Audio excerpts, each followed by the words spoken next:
Kamu perlu mempersiapkan diri. Apa yang akan kamu dengar ini bukan hanya soal agama. Ini tentang psikologi, rasa malu, dan perang rohani tersembunyi yang sedang diperangi di dalam jutaan pikiran setiap hari. Lupakan semua yang kamu pikir kamu. Tahu tentang dosa dan rasa bersalah. Dasar tertua dari institusi paling tua di dunia ini baru saja bergeser. Dan apa yang baru diungkapkan Paus Leo XIV adalah panggilan bangun bagi seluruh dunia. Ia tidak merilis pernyataan lewat kantor pers. Ia tidak mengadakan konferensi besar di Roma. Ia melakukan sesuatu yang jauh lebih pribadi, jauh lebih disengaja, dalam sebuah pidato pagi yang bersifat pribadi kepada sekelompok kecil seminaris muda, para calon imam gereja. Paus Leo XIV merilis sebuah seruan apostolik baru, sebuah surat kepada umat beriman. Judulnya Cor Venus. Dalam bahasa Inggris berarti hati yang muda. Sebelum kita masuk ke dalamnya, aku minta satu hal. Tinggalkan komentar sekarang dan beritahu dari mana kamu menonton ini. Aku ingin tahu, karena yang akan kita bahas memengaruhi umat Katolik dimanapun. Dan aku merasa video ini menemukanmu. Bukan tanpa alasan. Di dalam dokumen ini terdapat sebuah bab yang telah membuat Vatikan sila berhenti bernafas. Untuk pertama kalinya dalam 2000 tahun, seorang paus secara langsung membahas topik masturbasi, bukan sekadar catatan kaki dalam daftar panjang dosa, tetapi sebagai medan perang utama dalam peperangan rohani modern. Dokumen ini tidak menggunakan bahasa klinis yang dingin seperti yang kamu duga. Ia ditulis dengan empati yang mengejutkan, dan dimulai dengan sebuah kalimat yang mengguncang dunia teologi. Paus Leo menulis, dalam Injil, Yesus dari Nazaret tidak pernah sekalipun berbicara tentang tindakan yang telah menyebabkan anak-anakku mengalami penderitaan pribadi dan mendalam. Ia tidak pernah menyebutkannya, tetapi ia berbicara tanpa henti tentang penjara yang kita bangun sendiri, ruang-ruang rahasia rasa malu, tempat kita bersembunyi dari kasih Bapa. Sudah waktunya kita berhenti menghukum si tahanan dan mulai membongkar penjaranya. Kamu perlu memahami betapa radikalnya ini. Selama berabad-abad, katekismus bersikap tegas dan tidak berubah. Ajaran itu menyebut tindakan ini sebagai perbuatan yang secara intrinsik dan berat menyimpang, sebuah dosa berat jika dilakukan dengan pengetahuan penuh dan persetujuan. Ajaran itu telah membentuk kehidupan rohani, pengakuan dosa, dan rasa bersalah mendalam miliaran umat Katolik. Ia menjadi sumber kecemasan besar, terutama bagi kaum muda yang berusaha menavigasi iman dan tubuh mereka. Paus Leo tidak menghapus katekismus. Ia sepenuhnya membingkainya ulang. Ia berpendapat bahwa bahaya rohani sejati bukanlah tindakan fisik itu sendiri. Ia menyebutnya sebagai gejala dari keterputusan yang lebih dalam. Dosa yang sesungguhnya, tulisnya, yang benar-benar melukai jiwa, adalah siklus yang mengikutinya, pikiran obsesif, rasa malu yang melumpuhkan, perasaan tidak layak yang membuat seseorang merasa terlalu kotor untuk meminta belas kasihan Tuhan. Ia menyebut siklus ini ruang gema iblis, sebuah kebohongan yang dimulai dari momen kelemahan dan berakhir dengan rasa terpisah total dari Tuhan. Dalam bagian paling kuat dari dokumen itu, ia menghubungkan pergumulan pribadi ini dengan pertempuran kosmik yang lebih besar. Ia berkata, musuh jiwamu tidak peduli dengan dorongan tubuhmu yang sementara. Ia peduli pada hatimu. Ia ingin hatimu terisolasi. Ia ingin membuatmu kecanduan, bukan pada kenikmatan, tetapi pada rasa putus asa. Ia ingin kau percaya bahwa kau adalah budak dari kerusakanmu. Itulah perang rohani yang sebenarnya, dan kau telah berperang dengan senjata yang salah. Ini bukan tentang memberi izin. Ini adalah pergeseran paradigma total, beralih dari penghakiman berbasis aturan menuju pemahaman kondisi manusia yang berlandaskan terapi peperangan rohani. Ia pada dasarnya mengatakan kepada gereja, berhenti fokus pada perilaku dan mulailah fokus pada luka yang menyebabkannya.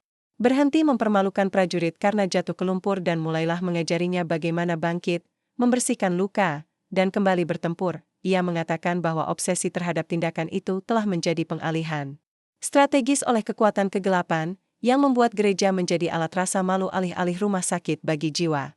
Ia menulis, kita telah mengatakan kepada anak-anak kita untuk takut pada bayangan di dinding, sementara musuh yang sesungguhnya berbisik di telinga mereka bahwa mereka tidak layak dicintai.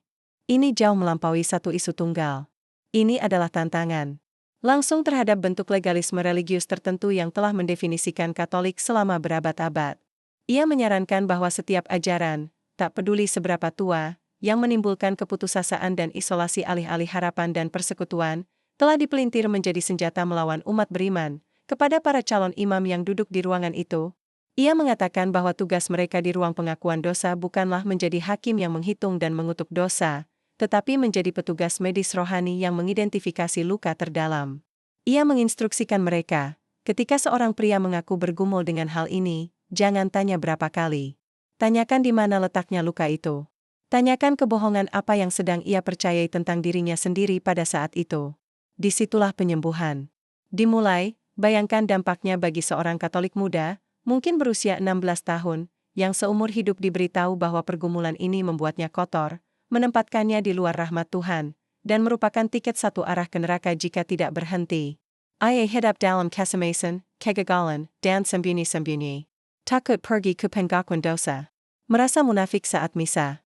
Lalu Paus, wakil Kristus di bumi, berkata bahwa ia mengerti. Ia berkata bahwa pergumulan itu bukan tanda kebusukan, tetapi tanda bahwa ia sedang berada di medan perang. Ia berkata rasa malu itu bukan berasal dari Tuhan, melainkan dari musuh. Ia tidak mengatakan bahwa perbuatan itu baik-baik saja.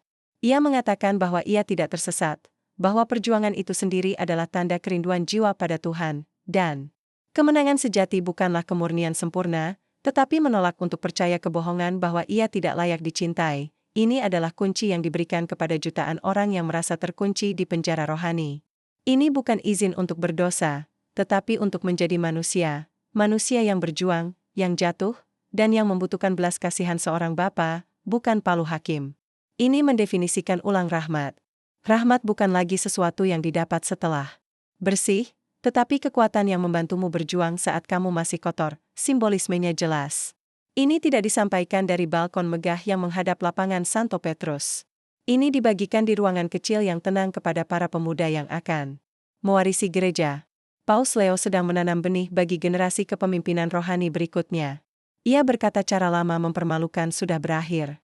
Pelayananmu akan menjadi pelayanan penyembuhan, peperangan rohani, dan pembebasan. Setelah selesai berbicara, sumber di ruangan itu mengatakan ia tidak menerima pertanyaan. Ia hanya berdiri sejenak menatap wajah para pemuda itu, wajahnya sendiri. Tampak lelah tetapi sangat damai. Lalu ia berkata sesuatu yang tidak ada di teks persiapan, jadilah gembala, bukan penjaga kebun binatang. Biming kawanan, jangan hanya memendangi mereka di dalam kandang. Kemudian ia pergi. Ia tidak kembali ke istana apostolik.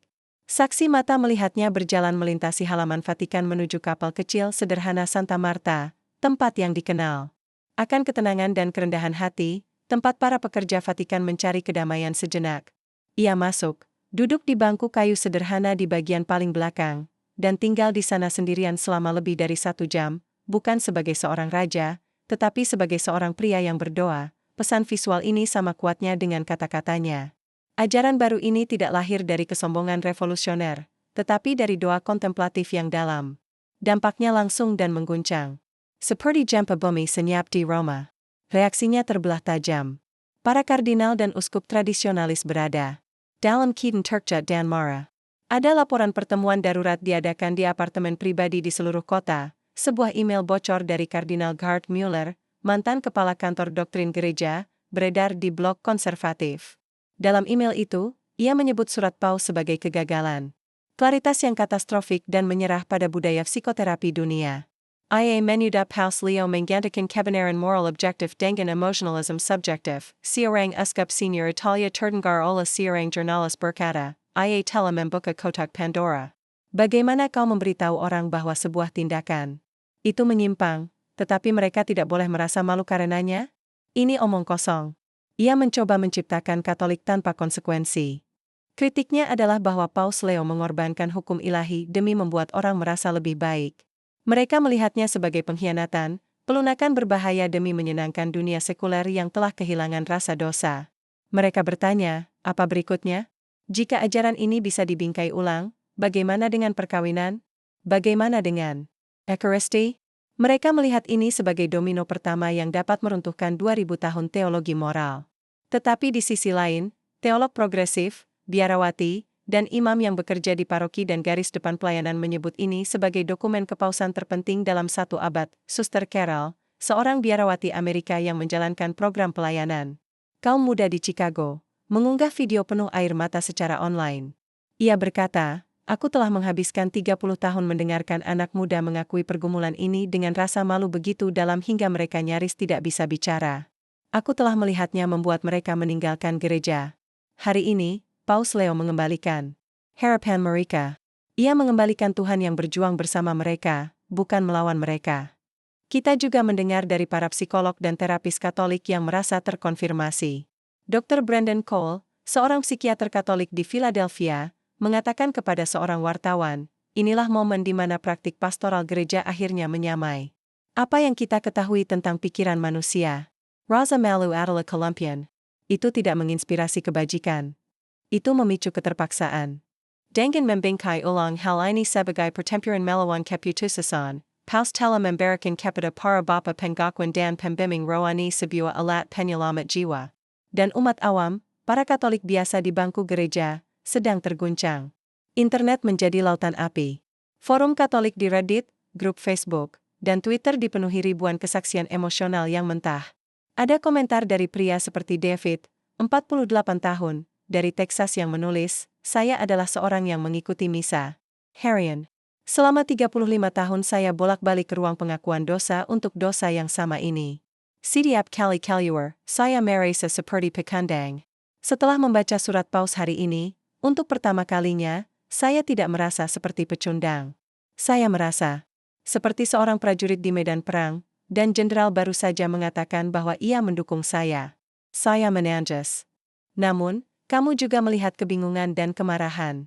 Seorang wanita bernama Michelle, ibu dari 4 anak di Indiana, menulis, bagaimana saya sekarang harus mengajarkan anak laki-laki saya mana yang benar dan salah? Gereja memberi kami garis yang jelas. Sekarang Paus membuatnya kabur. Rasanya seperti dia mengatakan kepada anak-anak saya bahwa dosa tidak masalah selama kamu tidak merasa bersalah karenanya. Saya takut akan masa depan gereja. Perpecahan inilah inti persoalan. Paus Leo telah memaksa adanya pilihan.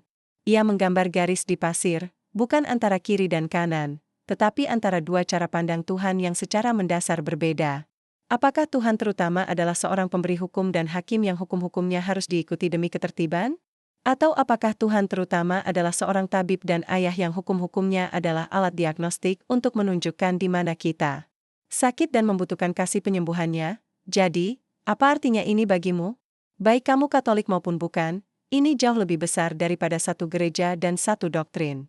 Apa yang kamu saksikan adalah pergeseran besar dalam cara sebuah institusi global. Mendefinisikan hubungannya dengan ketidaksempurnaan manusia. Selama berabad-abad, banyak agama, bukan hanya Katolik, telah menggunakan rasa malu sebagai alat utama kontrol sosial dan rohani. Ini efektif. Ia menjaga orang tetap patuh. Ia menciptakan garis jelas antara kelompok dalam dan kelompok luar, Paus Leo XIV sedang membuat taruhan yang berani dan berisiko. Ia bertaruh bahwa kasih adalah motivator yang lebih kuat daripada ketakutan. Ia bertaruh bahwa rahmat adalah alat yang lebih efektif untuk transformasi daripada rasa bersalah. Ia mencoba mengarahkan kapal berusia 2000 tahun menjauh dari karang legalisme dan menuju lautan luas belas kasihan. Ini memengaruhimu karena ini adalah eksperimen langsung dalam spiritualitas manusia. Jika ia berhasil, ini bisa menandai awal era baru iman yang penuh belas kasih, yang menarik kembali jutaan orang kecewa ke rumah rohani. Ini bisa menawarkan model bagaimana tradisi kuno dapat berbicara pada realitas psikologis abad ke-21. Tapi jika ia gagal, jika ini mengarah pada kekacauan moral, kebingungan, dan perpecahan, ini bisa mempercepat kemunduran institusi agama paling berpengaruh di planet ini. Ini bisa membuktikan bahwa kaum tradisionalis benar, bahwa tanpa garis tegas yang jelas, manusia hanya akan memilih jalan yang paling mudah dan kehilangan arah sepenuhnya. Ini bukan hanya tentang apa yang terjadi di saat-saat pribadi. Ini tentang apa yang kita yakini tentang diri kita sendiri. Apakah kita percaya bahwa kita secara fundamental rusak dan perlu terus-menerus dikekang? Ataukah kita percaya bahwa kita secara fundamental baik, diciptakan menurut gambar Allah, dan sedang terlibat dalam perjuangan mulia melawan kekuatan yang ingin membuat kita lupa akan martabat kita sendiri? Dokumen Paus Leo Cor Eugenius tidak hanya berbicara kepada umat Katolik. Ia berbicara kepada siapapun yang pernah merasa terperangkap oleh sebuah kebiasaan, dihantui oleh rasa malu, atau yakin bahwa mereka terlalu rusak untuk dicintai. Ia menggembel pergumulan paling pribadi dan menempatkannya di bawah cahaya, bukan untuk mempermalukan, tetapi untuk membersihkan, tembok batu tua Vatikan dibangun untuk menjaga kesalahan tetap di luar dan kebenaran tetap di dalam. Tapi hari ini, Paus sendiri melangkah keluar dari tembok itu ke dalam taman hati manusia yang berantakan dan rumit, dan menyarankan bahwa kebenaran paling mendalam bukanlah sebuah doktrin yang harus dilindungi, tetapi pribadi yang harus disembuhkan. Mungkin ini bukan sekadar berita tentang gereja. Mungkin ini adalah diagnosis kondisi manusia, sebuah pengingat bahwa pertempuran terbesar tidak dilancarkan di medan perang, tetapi di ruang hati kita yang sunyi dan putus asa. Dan bahwa kemenangan bukanlah ketiadaan pergumulan, tetapi penolakan. Untuk menyerah pada keputusasaan, pertanyaannya sekarang adalah, apa yang kamu yakini? Apakah Paus Leo XIV seorang modernis berbahaya yang membongkar kebenaran suci iman? Ataukah ia seorang tabib profetik yang akhirnya berbicara dengan bahasa Yesus kepada dunia yang telah lupa rasanya belas kasihan? Apakah ini awal dari akhir gereja Katolik, ataukah ini awal yang baru? Sampaikan pendapat jujurmu di kolom komentar. Percakapan ini penting. Dan jika kamu ingin mengikuti perkembangan kisah ini dengan pembaruan yang menghormati bobot rohani dari apa yang sedang terjadi, pastikan kamu berlangganan. Kami akan berada di sini, menyaksikan bersama.